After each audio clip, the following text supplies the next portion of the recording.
Here is another in NBC's great parade of new shows.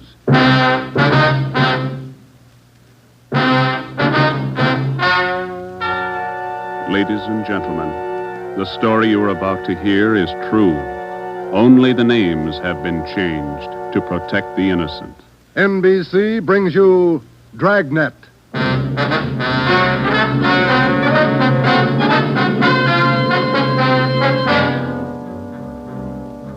You're a detective sergeant. You're assigned to auto theft detail. In 3 months, more than 250 cars have been broken into. Property mounting well into thousands of dollars has been stolen. 2 youthful members of the gang have been apprehended. The all-important brains of the criminal ring, the leaders, are still at large. Your job, get them. Dragnet, the documented drama of an actual crime, investigated and solved by the men who unrelentingly stand watch on the security of your home, your family, and your life. For the next 30 minutes, in cooperation with the Los Angeles Police Department, you will travel step by step on the side of the law through an actual case from official police files. From beginning to end, from crime to punishment, Dragnet is the story of your police force in action. It was Monday, March 2nd. It was cold in Los Angeles. We were working the night shift out of auto theft. My partner's Ben Romero. The boss is Ed Backstrand, chief of detectives. My name's Friday. I was on the way back from the interrogation room, and it was 10:58 p.m. when I got to room 26, chief of detectives' office. Real tough kids, aren't they? Yeah, they won't admit a thing. Now, sit down. Thanks. When'd you pick him up? About 8:30 tonight in the parking lot behind the Star Theater out on Sunset. He was lifting the radio out of a 48 convertible. He's had lots of experience. The report says you picked up a 19-year-old girl with him. She was waiting for the guy in a parked car across the street from the theater. Car was full of loot. The first real break we've had on those auto burglaries in 3 months, and it's no good to us. Neither one of them will talk. They won't even admit they know each other. You run makes on them? Just did. We've been questioning the boy for an hour, getting nowhere. What's his name again? Freeman, Stanley Freeman. Oh, yeah. Age 20. Address? Butte, Montana. Down here for a vacation. He doesn't lie very well, Ed. He's never been to Butte, Montana in his life. Knows less about the town than I do. Well, get to him. Right, Ed. Where'd you put the girl? We had a policewoman take her to our office. We can talk to her when we finish with the boy. Well, what's her story? Hasn't any. She won't even open her mouth. 19 years old, probably needs a good spanking. Now get him to talk. Right.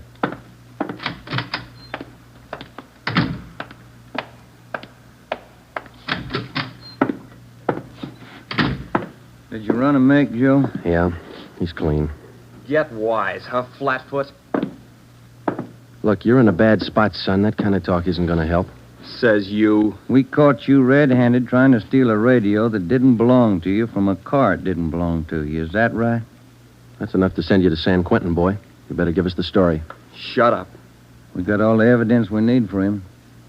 Maybe you don't realize how serious this is. We've had more than 250 car burglaries in this city in the past 3 months. Over $200,000 worth of property's been stolen. That's a lot of money. So what? So you're the number one suspect, young fella. Your method of operation in breaking into that car tonight is the same used in most of the other burglaries. That means you're not going to be tried just for this job tonight. What are you getting at, Flatfoot? Listen, son. In the state of California, breaking into a locked car is a felony. You can go to state penitentiary for that. And we're going to file a complaint of burglary with the district attorney in the morning. You say you're from Butte, Montana. All right, I don't believe you, but we'll make sure. Ben, go down to our office and call the news photographers. Stanley here is going to have his picture on the front page of every newspaper in Los Angeles tomorrow. Right, Joe? No. You can't. I won't let you. I got my rights. What's the matter, youngster? Everybody wants his picture in the paper. Yeah, well, I don't. I won't let him. We got your picture already for him, remember? They took it when they fingerprinted you. You can't use it. You can't. I'll get a lawyer. Reporters will be over in a couple of minutes. We have to give them your story and your picture, too. This one. You won't. You won't. Give it to me. All right. Give it to All right, me. Freeman, get your hands off him. Now, sit down. All right. Now let's have it straight. Don't let him use the picture. Don't let him. You can't. You can't. We gotta have the truth, son. Now, look, you're 20 years old. You know right from wrong. You'll have to take your medicine. If you cooperate, we'll do all we can to help. Oh, I live out in the Wilshire district.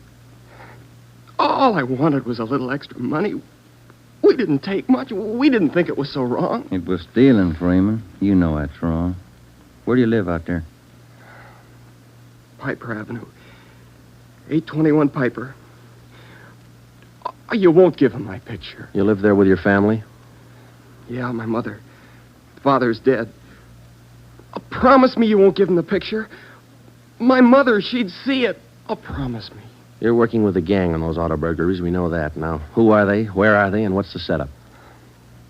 I can't. They get me for it. Who'd get you? I can't tell you. I can't. Who's your girlfriend, Stanley? The one you were with tonight? Joanne. Joanne Miller. Where does she live? Piper Avenue, same as me. Lives on the same block, 866. Is that her home? She live there with her folks? Yeah. Mother and father. They work. And you got her into this. Isn't that the story she gave us, Ben? I did not. I didn't. It was her. She said a bunch of kids were doing it. It was quick money, something to do at night. She started it. All right, Romero. I'll go see the girl. You stay here with Freeman. All right, Joe. Just stay put in that chair for him.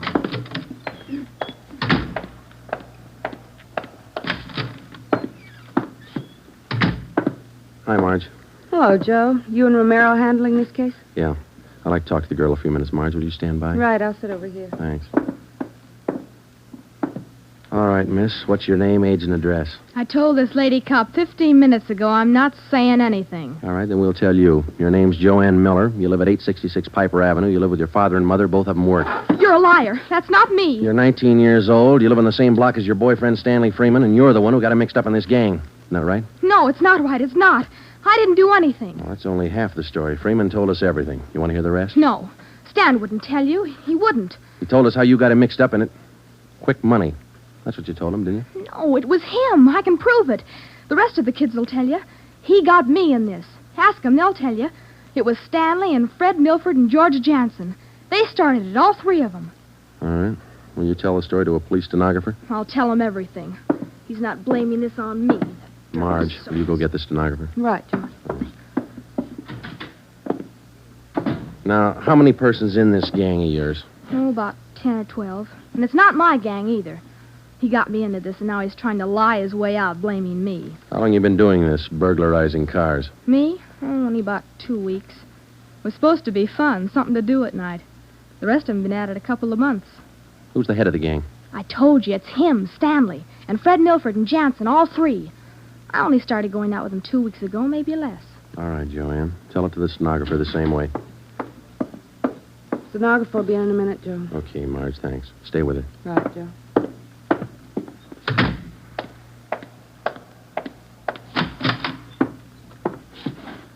Just about a closed case, Ben. Girl gave us a full confession. She didn't. Oh, you're not tricking me again. She didn't. She told us you're one of the leaders of the gang, Stanley. Said you got her into all this. The other two are George Jansen and Fred Milford. About a dozen kids in the gang, all of them about your age. Isn't that right? She's lying, can't you tell? She's lying. She got me into the gang. Well, she did. She's Milford's girlfriend. Ask her. Oh, she can't lie out of that one. She got me into it. I can prove it. Who's the real leader of the gang? Milford. He started it. He organized the whole thing. He collects the stuff we get, and he delivers it. Jansen helps him do it. What do you mean he delivers the stuff? Where does he deliver it? Somewhere in Dogtown, I think. Down around South Main, near the railroad yards. Who's it delivered to? Oh, I don't know exactly. I heard Jansen mention the name once. Myra, he said. It's supposed to be a big secret. Myra, that's all I remember. Where does Jansen and Milford live? Well, Jansen rooms down on East Flower. 1042, I think. It's a rooming house. And Milford lives 2 blocks over from me on Quincy. 234 Quincy. He lives with his grandmother. Got that, Ben? Right. All right, let's pick up Milford and Jansen. It was 10 minutes past 1 when Ben and I returned to headquarters with George Jansen and Fred Milford in our custody. In Jansen's room at 1042 East Flower Street, we found 2 fur coats, a box full of new car accessories, an S&W 38 revolver, and a .45 automatic. When we picked up Fred Milford at his home, we discovered 5 deluxe car radios hidden in the garage, plus a valuable assortment of cameras, cigarette lighters, and clothing. Both Jansen and Milford refused to talk, but when we got them to headquarters and showed them the signed statements of Stanley Freeman and the girl, Joanne Miller, they broke. Milford, where else did you and your gang operate besides the Wilshire district? No place, only out there, that's all. Same type of car burglaries have been committed all over the city. You telling us your gang didn't have a hand in them? It's the truth. Our territory was Wilshire district. We didn't go outside. You mean some other gang's responsible? I don't know. All I know is we didn't have any part of them. Is there another gang, Milford? Maybe, I don't know. You find out. It's none of my business. It is your business, Milford. You admit you and your gang committed 55 jobs in the past 3.5 months. That leaves about 200 jobs to be accounted for. Yeah, that's right. You figure it out. We have figured it out. I think you and your gang of young thieves pulled every one of those 250 jobs. There isn't any other gang. That's the story the district attorney's going to get. You're crazy. There is. I know there is. Then give us the information and save yourself a lot of trouble. Well, we're not the only ones. That's all I know. Milford, do you know how many years you get for auto burglary? I told you, we're not the only ones. There must be a couple of others besides us. Vince Mahoney, he's got a gang. Where does Mahoney operate? West Hollywood and Beverly. Where's he live? I don't know. Honest, I only met him a couple of times. Where'd you meet him? I don't remember. Where'd you meet him, Milford? Delivery. I met him down at the delivery place a couple of nights. When you delivered the property you stole from cars, is that right? Yeah. Where was that? Down by the railroad yards. Where? Chavez Street. It's a little alley off East Main. Who'd you deliver the stuff to? I told you her name's Myra. That's all I know. We meet her and some guy on Tuesday nights. We give them the stuff and they pay us off. Mahoney delivers the same night I do. Do you meet her every Tuesday night? Yeah. You're going to meet her this Tuesday, tomorrow night? I don't know. I guess so. Same place? Yeah. Are you the only one she deals with? Sometimes Joanne, me or Joanne. I know what you're thinking. You want to use me to trap Myra.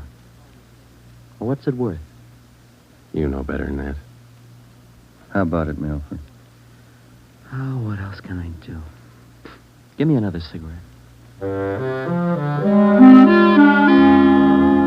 By 3:30 that morning, the signed statements and confessions were piling up fast. Milford gave us a list of the names and addresses of each member in his gang, and within an hour, they were all under questioning at headquarters. Most of the suspects, about 1/3 of them girls, ranged in age from 18 to 21. As they told their individual stories, the scope of the case grew until it covered most of the city.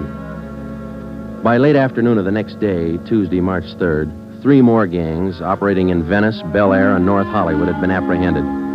They confessed to more than 175 burglaries from locked cars during the past 3.5 months. At 5 o'clock that afternoon, Ben and I met with Chief Backstrand in his office. How many admissions you have now? Over 50, Ed. Here are the gang leaders' statements. What's their story? Yeah, it's pretty much the same. They all say this woman, Myra, set up the operation. You mean she got the kids and put them to work burglarizing cars? Well, not exactly. She picked the leaders, contacted them in bars or on the street, asked them if they wanted to pick up some spare money getting auto parts for her. Then she didn't tell them to go out and burglarize cars. Well, not in so many words, Ed, no. After they brought in auto parts for a couple of weeks, she told them to bring her everything they could find, outside the car or inside. Those are the words she used. 5 of the kids dictated those words into their signed confession. Oh, that should hold in court. What else did you get on this woman? Oh, she taught them how to work, told them to wear gloves, all angles. Well, we got most of the small fry. Now, where do we find this Myra woman? Any description on her? Yeah. Kids say she's about 33, 34. Good-looking redhead. 5'5", about 120, well-dressed. No description on the guy she runs with. You run a make on her yet? Yeah, no previous record.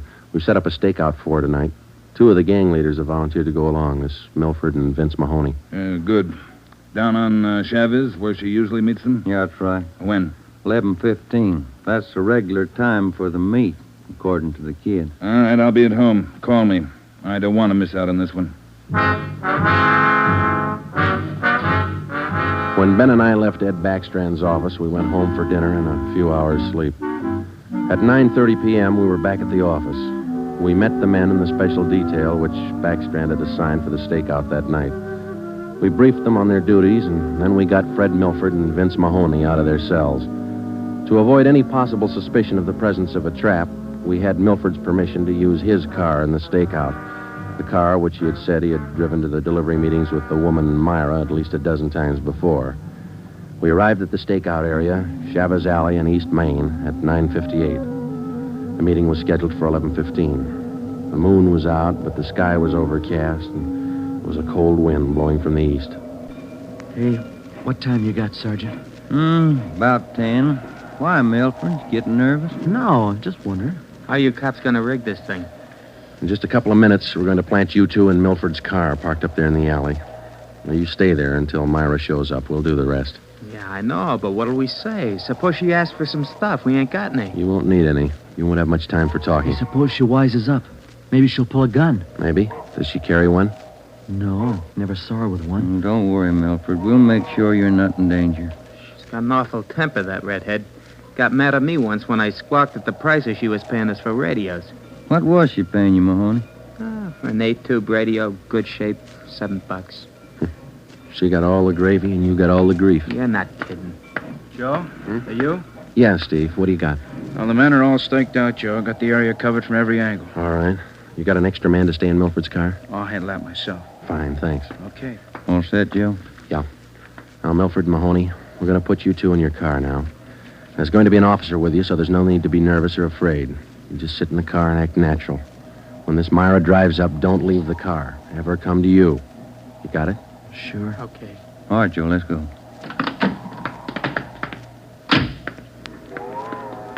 Sure is cold out. I don't even have a heater in my car. You stole enough of them. Okay, Steve, here they are. All right, boys. Milford, get in first behind the wheel. Okay. Mahoney in the middle. Now I'll sit in the back. We'll be parked in that garage across the street, Steve. Got a perfect view of the alley. Okay, Ben. Check with you later. Right. Mean night, Joe. Yeah, come on.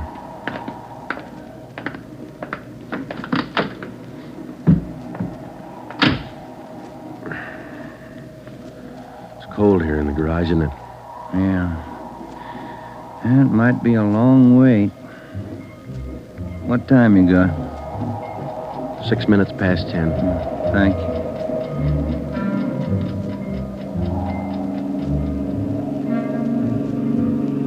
Hey, Joe. What is it? It's nothing. Thought that passing car was turning in the alley. Relax. It's early. Lonely place. It's dark. Gets on your nerves.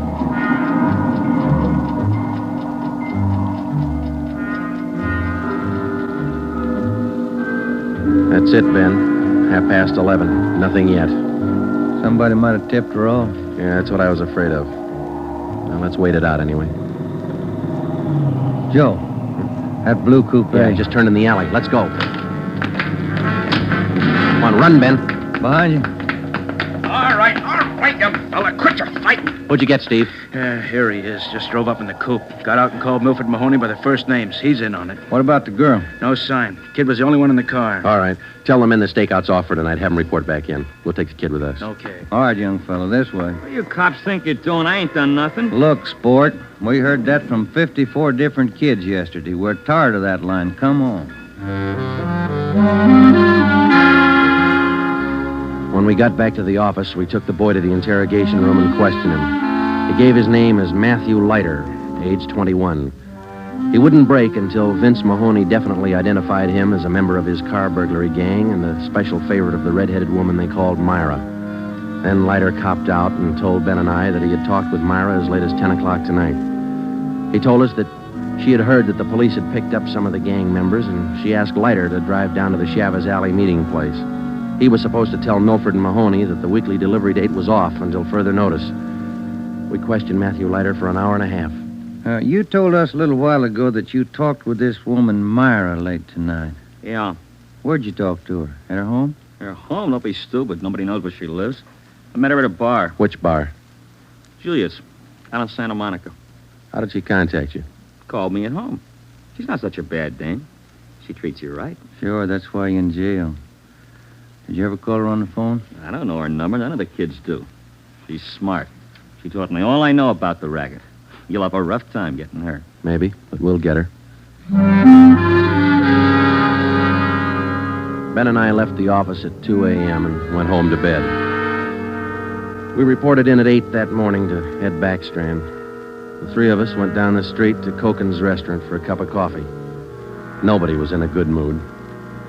We had most or all the small fry in the citywide burglary ring, but it seemed we were still a long way from cracking the inner circle.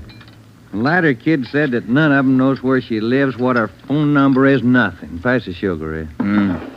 I think we still have a few angles to study on that score. Right now, I've got some more bad news for you. What's that? You been through your mail this morning? No, not yet. We haven't had a chance. I saw the overnight reports. There were 32 car burglaries last night. 32. All the way from Wilmington to North Hollywood. How you figure it? I can't. This girl Myra must have an army of kids working for her. How much did they get, Ed? Any idea? Rough estimate about $3,000. Usual stuff people are foolish enough to leave in their cars. Watches, cameras, furs, expensive clothes. M.O.'s the same? And like the others. If the car happens to have a rigid handle lock, they slip a piece of pipe over the handle for a lever and break it. If that doesn't work, they pry open the wing window. Some of the windows were smashed out. Sounds like you're in an awful hurry, Joe. Yeah, maybe this Myra wants a few big nights before she peddles the stuff and gets out. If we're going to get her, we can't waste time. Any suspects picked up last night, Skipper? None. Well, where did they hit most of the cars? Outside the Pan Pacific. The parking lot. Hockey game going on. Must have been 4,000 cars for them to pick over. They picked the best. As usual. Well, you better get on it. There's one way to handle it. What's that? She works fast. You work a little faster. We got back to the office and we went over the reports one by one. Then we called the young gang members to the interrogation room and questioned them separately and re-questioned them. We got nowhere. Many of them had met Myra on the street, in a bar, but not one of them had any idea where she lived. At least that's what they told us. Ben had a hunch that Matthew Leiter knew more than he was telling. We had him brought to the interrogation room, and all that afternoon until 10 o'clock that night, with interruptions for his meal periods, we talked with Leiter. He would admit nothing more than what he'd already told us. Yeah, it's got me beat, Joe. Yeah. Well, let's check with Ed. Good morning, Joe. Ben? Hi, Mike. Skipper in? Just went down the hall for a minute. Be right back. Hold it a minute, will you? Yeah. Chief of Detectives always handing. Yeah. For you, Joe. Oh, thanks. Oh? Yeah. He does? We'll be right over. That was Sergeant Hopkins over at the jail. Yeah? Matthew Leiter's got something to tell us. Says it's important.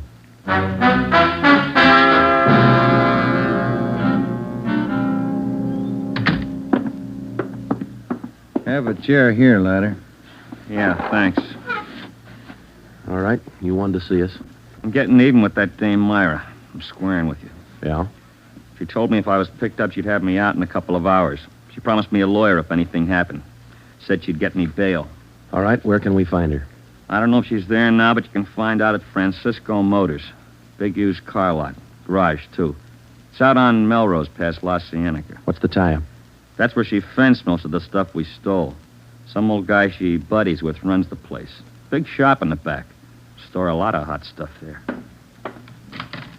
Barney. Yes, Sergeant? We're through with him. Take him back. We checked with Chief Backstrand, and then we drove out to the Francisco Motor Company. We located it on the corner of Melrose and Geneva Avenue. It was a big layout. Consisted of a large used car lot sign bannering the slogan, Deluxe Auto Accessories, lowest prices in town. Along the back end of the lot, there was a large L-shaped garage. We found the man in charge, and he gave his name as Paul Hackett, the owner of the car lot. In the garage, we found the entrance to a large back storeroom. It was loaded with thousands of dollars worth of auto radios, spotlights, cratefuls of assorted car accessories. Special closets built into the walls of the garage contain racks of fur coats, suits, dresses. Below that, smaller boxes containing watches and cameras, all wrapped in tissue paper. You can save all of us a lot of time and trouble by talking to us now, Mr. Hackett. Where is Myra? I don't know who you're talking about. I don't know what you're talking about. Can you explain what we just found in your garage? I didn't know it was there. I didn't know it was stolen. Well, which is it, Mr. Hackett? Make up your mind. I bought it. But I didn't know it was stolen. You can't prove I did know. I think we can prove it, Mr. Hackett. Some of those stolen car radios stored back there, the serial numbers are filed off, and this workbench here is full of filings. I didn't know. You'll have to do better than that. How does Myra figure in? I don't know. I don't know what you're talking about. It's all right with us, Hackett. We found the stuff and we got you. If we don't find Myra, you'll be doing time for 2 people. Stand still. You can't. You can't do this to me. I don't know anything about it. Come on, Hackett. We're taking you in.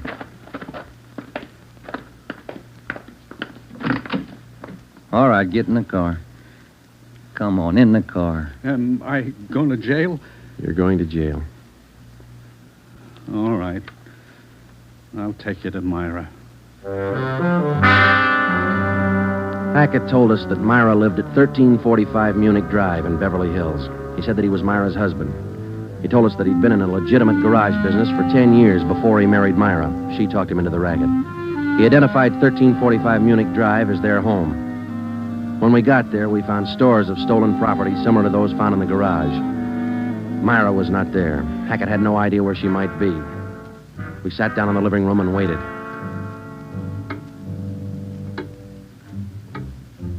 One hour, 2 hours, 3 hours. After 5 hours of waiting, the monotony started to wear on everybody's nerves, especially Hackett's.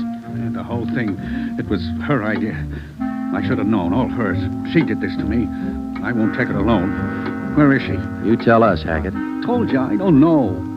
She couldn't have gone. She didn't know. I'm not going to take All right, this quiet alone. down, quiet down. That you, Paul? Thought I heard you talking to some. Who's he? The police, Myra. The police. Your smart kids told them the whole story. What are you talking about, my smart kids?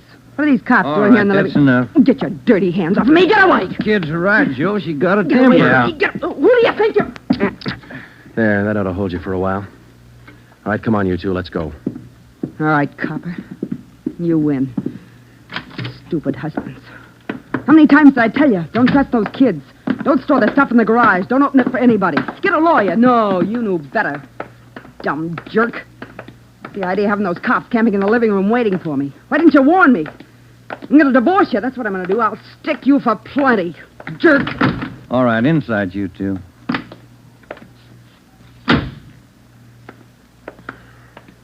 You got a smoke, Ben? Yeah. Here. Thanks. I was just thinking. What? Those kids were right. She's a pretty nice-looking woman. Yeah. Nice face. Beautiful figure. Mm-hmm. Sure talks a lot, though, doesn't she? Yeah. Hey, Joe, remind me to take home some flowers to my wife tonight, will you?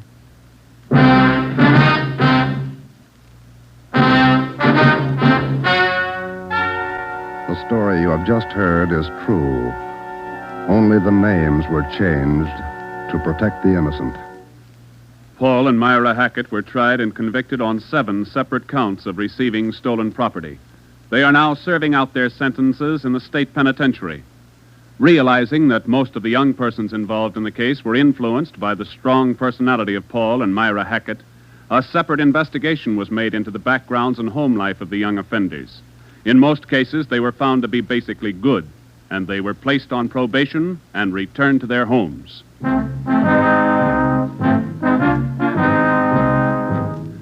You have just heard the 13th in a new series of authentic cases from official files. Technical advice for Dragnet comes from the office of W.A. Wharton, Acting Chief of Police, Los Angeles Police Department. Tonight's program is dedicated to Detective Harry William Vosper of the Seattle, Washington Police Department, who on the night of July 21st, 1949, gave his life so that yours might be more secure. Dragnet came to you from Los Angeles. And now, an important announcement. Starting this Saturday, September 3rd, Dragnet will be heard at a new time over your NBC station. Consult your local newspaper for the new listening time. And now, speaking in behalf of the producers and the entire cast of Dragnet, we would like to take this opportunity to thank you for your many kind letters of encouragement and approval. Remember, next Saturday for Dragnet, this is NBC, the national broadcasting company.